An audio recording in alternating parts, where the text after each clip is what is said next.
Salam sigap dan shalom.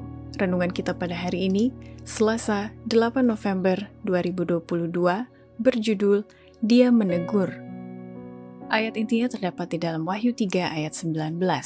Barang siapa kukasihi, ia kutegur dan kuhajar.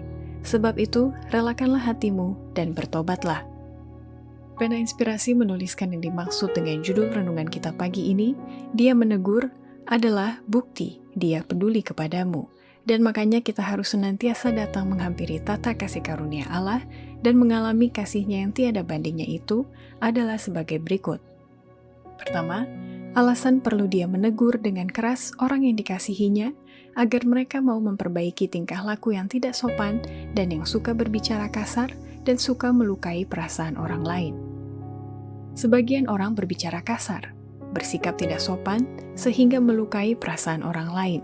Dan kemudian mereka membenarkan tindakan mereka oleh mengatakan, itulah cara saya selalu mengatakan apa yang saya pikirkan.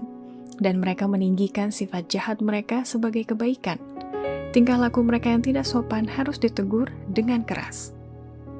Kedua, alasan perlu Dia menegur dengan keras orang yang dikasihinya, agar kesombongan dan roh mementingkan diri orang itu hancur, dan hatinya diubahkan di bawah kasih Kristus, untuk menjadi orang yang penuh kasih surgawi. Cinta Kristus yang dinyatakan dalam pelayanan yang tidak mementingkan diri sendiri akan lebih efektif dalam mengubah hati penuh kejahatan dibanding dengan pedang atau peradilan. Ini perlu menimbulkan rasa ngeri dalam hati pelanggar hukum, tetapi misionaris yang penuh kasih dapat melakukan lebih daripada ini. Seringkali hati yang keras karena teguran akan menjadi hancur di bawah kasih Kristus. Ketiga, alasan perlu Dia menegur dengan keras orang yang dikasihinya, agar proses yang menyakitkan itu dapat membersihkan kekotoran-kekotoran dan kekasaran-kekasaran dari tabiat orang itu. Cobaan-cobaan hidup adalah alat-alat Allah untuk membersihkan kekotoran-kekotoran dan kekasaran-kekasaran dari tabiat kita. Penebangan, pembentukan, pemahatan, pemolesan, dan pemelituran adalah suatu proses yang menyakitkan, sukar untuk ditekan ke roda asahan, tetapi batu itu dipersiapkan untuk mengisi tempatnya dalam bait suci surga. Kepada bahan yang tidak berguna, Tuhan tidak melakukan pekerjaan yang demikian hati-hati dan teliti. Hanya batu-batu berharganya yang dipoles agar dapat membentuk sebuah istana.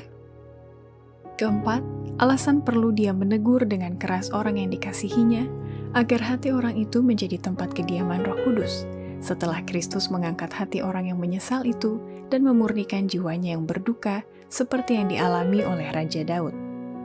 Daud tidak pernah lebih berharga dalam hati yang Maha Pengasih itu lebih daripada ketika ia melarikan diri dengan batin yang terpukul untuk menyelamatkan nyawanya dari musuh-musuhnya yang dihasut memberontak oleh putranya sendiri. Tuhan mengatakan, barang siapa kukasihi ia kutegur dan kuhajar. Sebab itu, relakanlah hatimu dan bertobatlah.